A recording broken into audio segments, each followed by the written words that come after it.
Welcome back everyone. Today we're going to be going through my top lane tier list for the new patch that just dropped, patch 2506. Now keep in mind this is a general tier list for all elo brackets, but it is weighted more so towards higher elos. So champions like Jace or Cassante, they're not going to be S tier and rank silver or iron, these lower elo brackets, and champions like Set or Mordekaiser, they're going to be a little bit better depending on where you're placed, but I will go through the reasoning of every single champion so that you have a rough idea of how strong they are on the current patch.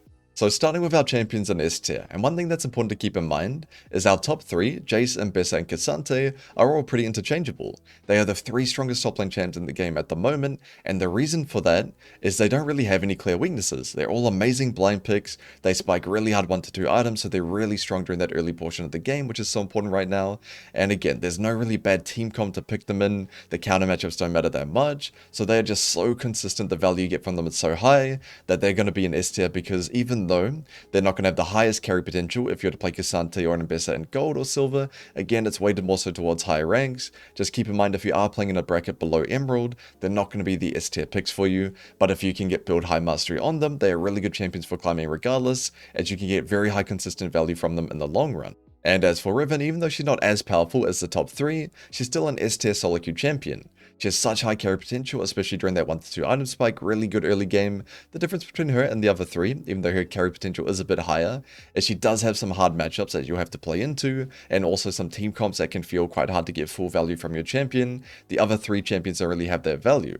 Of course, there are some games that are going to feel better to be a Jace or an Mbessa in, but the average value you get from them is going to be higher than Riven, even though the maximum value you can get if you're in a good matchup or you snowball can be higher than the other 3. Moving down to A tier, and starting with Warwick, the problem with him, I say problem even though he's the top of A tier, but the reason he's not an S tier is you have to snowball on this champion. Now he is the strongest melee champ in the game, I'd say for laning phase, really hard to deal with, but if you get neutralized or even go even, or you just don't have that mastery to really get the most out of this champion, where very few Warwick players do, you're not going to be as good as even most of the champions in A tier. But because if you are playing Warwick, you should be a Warwick main, and you should be able to understand the limits to a good level, I'd still put him as an A tier champion, especially in higher ranks, as the early game is so powerful and he's a really solid blind pick. Now for Jax, he's got a bit of a problem at the moment where he's not as good of a blind pick as he was in the past, but still a great solo queue champion. If this was a high elo only tier list, I would have him lower, maybe high B, low A, really depends, but I'd say because he's so good in Emerald and below, and even in high ranks he's a great champion, you will have some hard matchups. You might versus a good Kennen or a Gragas, and it's really depressing to play, but you're not going to get shit on that hard. You might just go down 10-15 farm, they're not going to kill you or blow up your tower, anything like that, if you play the matchup well. So even though you can get neutralized, you're still spiking really hard. That Triforce Merc Tread spike in those matchups, 3 items with your Zhonya is still really good, so a really good solo queue champion, especially in lower ranks. Moving on to Darius, and even though he did get nerfed this patch, it's purely for those losers trying to play him in the jungle. It doesn't affect top lane whatsoever. So he's still a really good solo queue champion, really powerful early game, spikes really hard late game actually. Not a lot of people understand this on Darius, but your mid game is not that strong. Your lane is great, but your 3 item level 16 is your second awakening. So he's a champion that scales very well, and you can snowball consistently on him in the early game, so still a really powerful champ. You are going to have some games where you verse a range counter pick, or a range comp, doesn't mean it's unplayable. A lot of the good Darius players have good understandings of how to play up against the range champs and stay even or ahead, but even if you don't get ahead, even if you stay even, perfectly fine. One of the best scaling champs in the game later on for top lane, as long as you understand how to teamfight well on them, you can still have a lot of success. Now for Irelia, this champ, you need high mastery on her. I can't stress that enough. You need to be an Irelia main, have tons and tons of time into her to make her work, but if you can do so, then definitely a high A tier champion. Snowballs really hard, really easy to dominate inside on, and then if you rock up, you have to be ahead though, but if you can rock up to a Baron fight with your 3 items from collecting tier 2s, you can hard carry that. Even though team fighting is not her strength, she's quite weak in a team fight situation. If you get ahead enough from your strong laning phase and being able to abuse the mid game, especially from that patch a few patches back, where you can hit the tower with your passive, definitely worth investing time into if you can see yourself playing her in the long run. Now for Fiora, she did get a buff this patch in terms of mana. I'd say this is mainly a quality of life buff, because if you think about it, Ravenous Hydra, the mana doesn't matter that much, as you're mainly going to be clearing the wave. with the Tiamat and with the Rev Hydra active, so you don't really need to dump a lot of mana on the wave. I know a lot of people do anyway because it's quite fun to spam abilities, but the mana change doesn't really affect that later on. It's purely for the 1 to 9. Now again, it's a quality of life. There are going to be situations where you've got slightly more mana, so that's why I've put her higher in A tier than I would in previous patches, but it's not the biggest buff in the world, I would say. A lot of the time you're still going to be basing in the same situations as before. It just means you can stay in lane a little bit longer, trade for a little bit longer, so in matchups that take you a bit of time to whittle them down, especially with the grass setup, she is going to feel a lot better on this patch. Now, for Cassiopeia, this champion is really powerful in lane, one of the strongest blind picks, and also scales extremely well, so everything you want from a solo queue champion. The issue with her is always going to be her difficulty. You need to be a Cassio in one trick to make this champion work, and to be honest, out of all the regions I've played on, 5 or 6 different regions now, Korea's the only one where I versed a Cassio top, where I felt like this is a strong champion. But I have to place it based on the champion's objective strength, so I'm going to be keeping her in A tier, even though you do need really high mastery to make her work. Now for Rumble, Aurora, and Kennen, I'm going to put them in the same category. They are really broken in lane, really good blind picks, but they don't have the same carry potential as the champions above them in this list. They spike really hard during their 1-2 item spike, but you are pretty team reliant.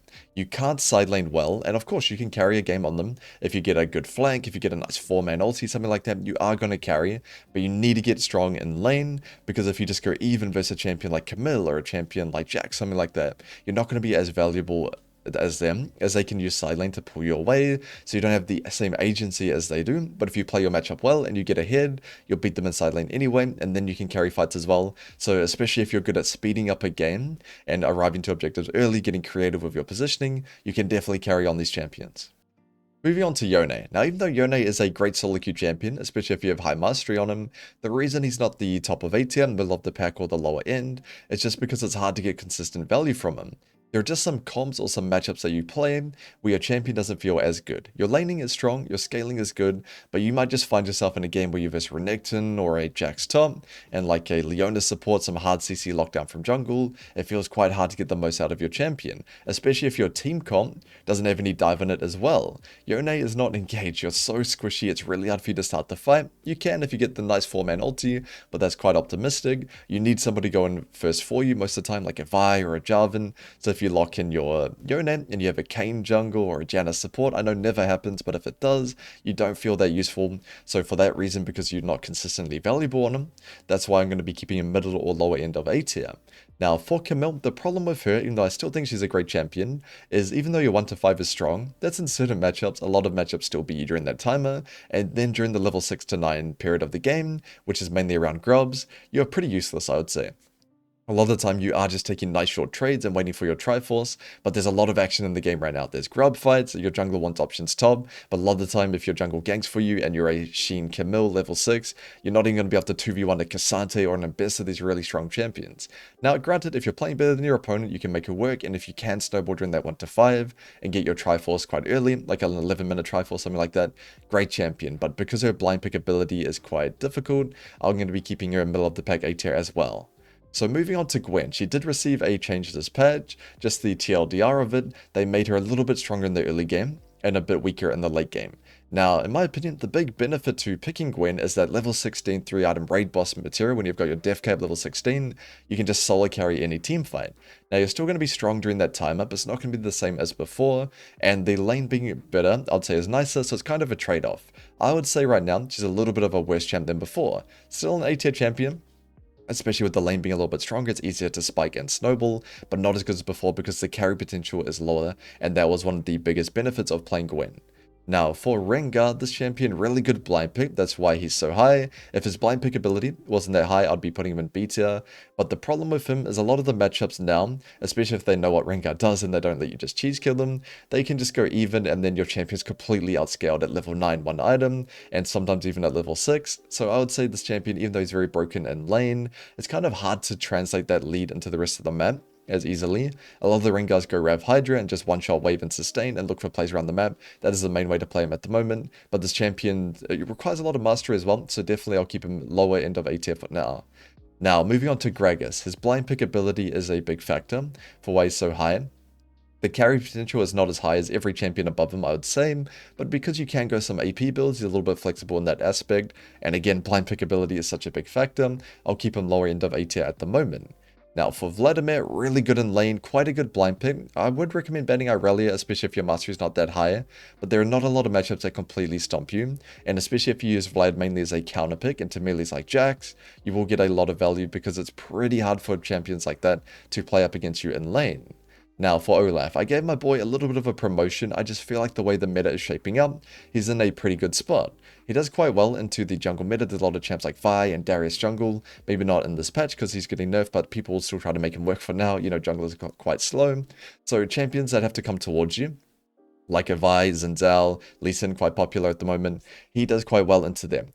There's not a lot of champions in the game that Olaf hates, where if you remember previous jungle metas, champions like Zyra, champs like Brand, Lilia, completely unplayable, miserable experience, but because there are a lot more melees running around, his value goes up a little bit more. Now, as for Malphite, I was close to demoting him, but the reason I'm just going to keep him in A tier, probably most of my seasons, unless he gets a big nerf or anything like that, is just because you should only pick this champion in the Malphite spot. Only pick it if they have a high AD comp with a mobile carry, something like that. I wanted to put him lower, purely because the Jace matchup's actually hard now. Before, the Jace matchup was pretty unplayable from Jace's point of view, especially unless it was pure 1v1 and the Jace had insane mastery, but now Grasp Jace is just way too broken with the Shojin build, or Black Cleaver build, that's just completely, not unplayable for Malphite, but very, very difficult unless you get a lot of jungle handholding. Moving on to B tier, and starting with Volibear, he still has the same issues as always. That hasn't really changed. If you verse a ranged top laner or a heavy range comp, it can be quite hard to get value, especially on this champ. You have to snowball. Where before, you were quite bad late game, but at least you could go underneath the spear and be more of a drain tank. With that item being nerfed 300 times, you don't really have that option as much as well.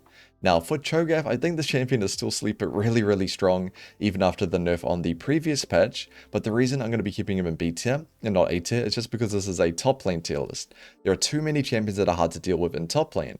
Champs like Darius and Bessa, it's just really hard for you, if they have high mastery, to get away unscathed, get your one item, and even though you can go symbiotic shoes and one-shot the wave, they did nerf the Q wave clear, so now at level 7, you don't one-shot the casters as easily as before, depending on your build, so definitely I'll be keeping him high B tier for now. I still think he's a really good champ, and if you can get ahead, or even from any matchup that you play, you can carry a lot, especially with the Halo Blades and the movement speed build. Now for Zac, this champion, you do need quite high mastery for him, and even if you do have that high mastery, the return is not as great. There are some high challenger Zac 1 tricks, but it's very, very rare, and I would say on average, even in high ranks like an Emerald or a Diamond Zac, I don't see this champion being any higher than B tier. Now for Tryndamere, this champ is more of a neutralizer these days that hasn't changed. Grasp, Ravenous Hydra, just that proxy eating camp style, but there are so many teamfights in the game. There's so much teamfighting, so many objectives to fight for, and his teamfighting power is so low, so most split pushing champions you'll notice are just getting lower and lower with every patch as people start to figure out the game more. Now, as for Urgot, still really similar to before. He's really strong in the early lane, spikes really hard in the mid game, and in a lower elo tier list, he would be A or maybe even S tier, depending on the rank, but the issue with him is still the same. There are going to be some hard matchups or even comps you play into where your champ feels very useless. Let's imagine you just pick Urgot and you versus Aurora top, and they have like a Hui mid, Braum support champs like that. You're not really going to be that useful in that game, so your value would be very, very low. So you can't get consistent value from him, but especially in lower ranks, not a lot of people play those hard champions like Aurora and even champs like Quinn, so you can get a lot of value. You don't really verse as much disengage in range in the lower elo brackets.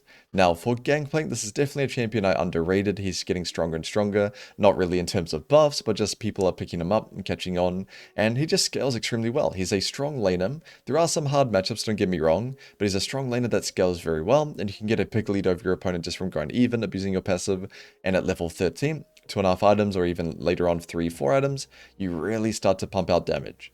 Now for Mordekaiser, this is a champion that would be much higher in a lower elo tier list, but because there are some really hard counter picks that you have to face in high ranks, and a lot of people know how to respect your range in a team fight in the high elo brackets, I have to keep him in B tier for now, even it out.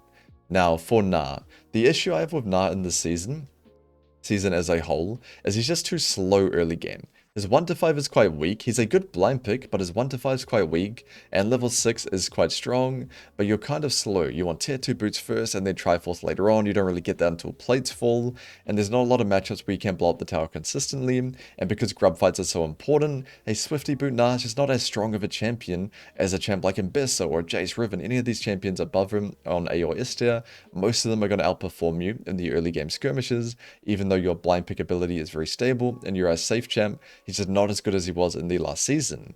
Now for Dr.Mundo, they did buff the Warmogs this patch, so it's going to be a little bit nice for him. You do have to go Warmogs and some Giant Spells before it activates, so he's a lot slower than he was before, where on previous versions of Mundo, you could just get Warmogs at level 9, start headbutting the tower and tank their damage. You can't really get Warmogs activated before lane finishes unless your opponent feeds, something like that. So I'm going to be keeping him B tier for now. The reason for him still being relatively high is in Emerald and below, I'd still say he's a really strong champion. And as for Akali, really similar to before, really powerful counter pick into champs like Olaf or Jax or Camille, but a pretty bad blind pick. The best time to actually play Akali is if you're solo EP top. So if you're mid jungle or trolling, or even Akshan mid Jarvan jungle, something like that, Akali is a good solo EP, because a lot of the time, if you play versus Akali, let's say you're Olaf for example, you want to build a Hex Drinker or any MR if you're a tank, but if your solo EP Akali is the only one you're building MR against, when she's mainly single target, feels kind of bad, especially for the other champs on their team, so it can feel really good to play Akali in that spot. Now for Garen, he did receive a pretty hefty nerf. I saw a lot of people crunching the numbers between 12 and 17% damage, something like that, if you're doing the crit build, which is quite a lot. A lot of people will shift over to the Shojin Deadman's kind of tankier build, which will still work, and I still think Garen's going to be a A-tier champion in the lower elo brackets, but especially in higher ranks, the movement speed not being there, if you're building items like Shojin instead of Phantom Dancer, you're not going to be as mobile. His value does go down a bit, and especially with that damage loss. Now, for Renekton, he's still, in my opinion, best used as a counter pick, especially with an AP jungler like a Nidalee or a Talia. You can make their champions liability and turn them into a win condition for your team. Now, that does mean you need to rely on them a little bit, and even though that's the best spot to pick Renekton, that doesn't mean you can only pick him there. He's a pretty solid blind pick overall, middle pack B tier for a reason, just really solid champion, but the reason I don't like him as high in lower elo brackets, which is why he's B tier, when in higher ranks I call him low A tier, especially as a counter pick, the reason I have him here is you need to be really good at pushing the pace of the game. You're really powerful for 1 to 2 item spike, but after that you're completely useless, I would say, unless you're really far ahead. And if you are in a hard counter matchup like a ranged lane bully like a Kennen, it can be quite hard to get fed without jungle assistance. Now for Pantheon, I'd say he's a little bit stronger early than Renekton, but way less useful in a team fight, and there's so many team fights in this season, he's just not going to contribute as much as the rest, but still a really solid blind pick and strong early game lane bully. Moving on to Aatrox. So Trox, I will say with the Electrocute build, his value has gone up a little bit, especially if you get counterpicked by some ranged champion like a Teemo. Being able to take Electrocute and build lethality does feel really good, but I'm still going to keep him in B tier. He doesn't have a build that's really powerful on him at the moment, and most of the time when Aatrox is great, he's abusing an item like Duskblade or Gore Drinker in the past. At the moment, there's nothing that feels amazing on him. Now, moving on to Illaoi. This season, we touched on it a little bit before. That hasn't changed at all. Side laning is not a clear win condition in the majority of games. Yes, Illaoi is quite strong in lane, especially if you're good at hitting your E's and your opponent doesn't know how to play up against you, but because there are a lot of hard counter matchups, and again, people can just rock up and force teamfights on your team, you don't really contribute as much. I'm going to be keeping her low B tier for now. Moving on to Quinn. So I'm going to be putting these 4 range champions in the same category: Quinn, Teemo, Akshan, and Vayne. These are champions where you want to get a hit in lane, but straight up just D-Shield second wind is too broken. It's really hard to get significant leads on these champions, unless you're in a really good matchup or your opponent doesn't know what they're doing. Now, I would have them higher in a pure high elo tier list, because a lot of them are completely broken in lane, like Quinn and Teemo, for example, and they're really good blind picks too. But because playing range champions is really difficult for lower ranked players, I'm going to be balancing it out and putting them low B tier for now.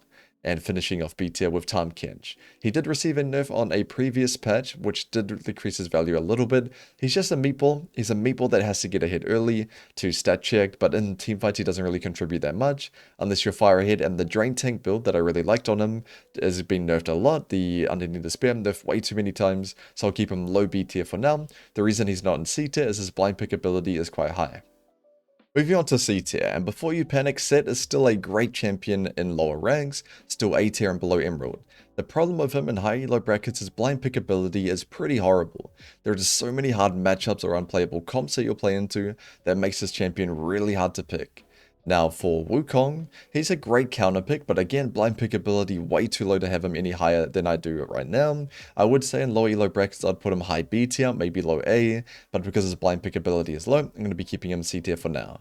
Moving on to Udyr. So Udyr, the problem with Udyr, it's pretty hard to get guaranteed advantages on this champion. You're just a meatball, you're not the strongest one as well, compared to other champions that can just statue you like a Volibear or a Warwick, and you have to kind of do that proxy and attack jungle style, which is really hard for a lot of players to execute on. Now for Poppy, she's more of a neutralizer. I'd say her value just goes down and down every patch, even without direct nerfs, just because you do have to get ahead on this champion. It feels like, unless you verse the Dream Comp, if you verse Lee Sin, Rakan, you know, of course you're going to have value, but this champion, even though you're pretty strong in lane, you're not that useful in a teamfight setting, and your carry potential is just too low. Now for Yorick, he did get a little nerf this patch, but it was purely jungle again, doesn't matter at all. The problem with Yorick, why I've demoted him, it's just because split pushing champions I don't think are very good in this season. Full split pushing champs like Trundle, champs like Yorick, Illaoi, I don't feel like they're as strong as they were on previous seasons because there's just way too much to fight for. 2 Void Grubs, Herald, Artican, there's way too much to do. That doesn't mean you can't make them work, especially if you have high champ mastery, it just means they're not as strong as they once were. And as for Shen, the reason he's so low on this tier list is just because he's a very team reliant champion. It's pretty hard to carry games consistently on Shen, even though you can do the Titanic Hydra build, stuff like that. You're still a full tank that's pretty bad in a 5v5, and not even that good of a blind pick, so I'm going to be keeping him C tier. Now for Ryze, I do want to put this guy higher on the list every time I make one. The reason he's here, it's just really hard to pick him. He's an amazing counter pick into champs like Rumble or champs like Aurora, even pretty good into Gwen, but you need to have high champ mastery on him to pick him anyway, and the times where you would pick him are very, very infrequent. Now for Sion, I think this champion's a little bit underrated. I think for a low elo player, I want to put it low for that reason. In higher ranks, I'd keep him maybe B tier, but in lower elo brackets, his carry potential is just not there. And even if you try to copy boss, really hard to make that style work, so I'll be keeping him C tier. Now for Ornn, just a mediocre champion, I would say. Very team reliant, good in a team sitting in a 5v5, especially if you have a lot of strong backline, but you don't really want to be relying on your teammates that much in solo queue. And even though he's a solid blind, not the best. There are some pretty hard matchups, some pretty good ones, but no amazing matchups that you can play him into compared to other champs. So I'll just keep him C tier. There's no really great spot to pick him, apart from if your team is like Kog'Maw, Lulu, Hui, something like that, Graves, and in that case you're still going to be team reliant anyway. Now, moving on to Nessus, I feel like this champ's just too weak early game, and the scaling is nice, but not even as good as other champions, so I'll be keeping him in C tier. Not much has changed in that front. Now for Sin, she did get a change in the season. I'd say it's mainly quality of life, so you don't miss half of your minions when you're clearing the wave, but most Sins proxy anyway. You can't miss minions when proxying, so I don't think a lot has changed for him. Now for Cleared, he still has the same problem. There are way too many hard matchups. You need to be a full Cleared guy to make him work, and he still doesn't have a great build. Now for Yasuo, again, really hard counter matchups. You can see how valuable blind pick ability is for a top lane champion, as it's the role with the hardest counter picks, and most champions in C or D tier just have too many unplayable matchups, and Yasuo is no exception. Now for Kayle, I think in lower brackets I'd put her a bit higher, a lot easier to get level 16 and play out your matchups, but again you need to play the matchups well as well. You need to really know how to abuse your level 6 with tier 2 boots, especially 6 to 9 when you're ranged versus a lot of melees, especially champions like Set. You need to have really good spacing if you are countering them, so I'd say it's pretty hard to execute. And you are going to be a little bit team reliant as well, because if the enemy jungler doesn't like you, they can make it really hard for you to play, especially in the early game. Now for Galio, I do want to put him higher. Similar problem with Ryze, there's very niche situations where you can pick him. And moving on to D tier, finishing up with Trundle. This champion, again, you can only split push. Your team fighting is probably one of the worst in the entire game, so I have to keep him at D tier, and he's not really blind pickable either. Now for Maokai, his build just got nerfed way too much with Unending Despair and all that stuff that he liked to take on last season, so I have to keep him D tier, really team reliant as well. Now for Sejuani, again, team reliant, you're probably going to hear me say that again and again, which is why these champions are so low, but the carry potential on her and Maokai as well, very, very low, even if you do get a lead on them. And finishing with Shyvana, just completely useless, not team reliant, but you can't rely on yourself either. Your champion just has no value. Alright team, that's it for now, and as usual, if you have any questions at all, maybe I missed a champion, or just a video you'd like to see me cover next, let me know in the comments below. I'll see what I can do, and I'll see you all next time.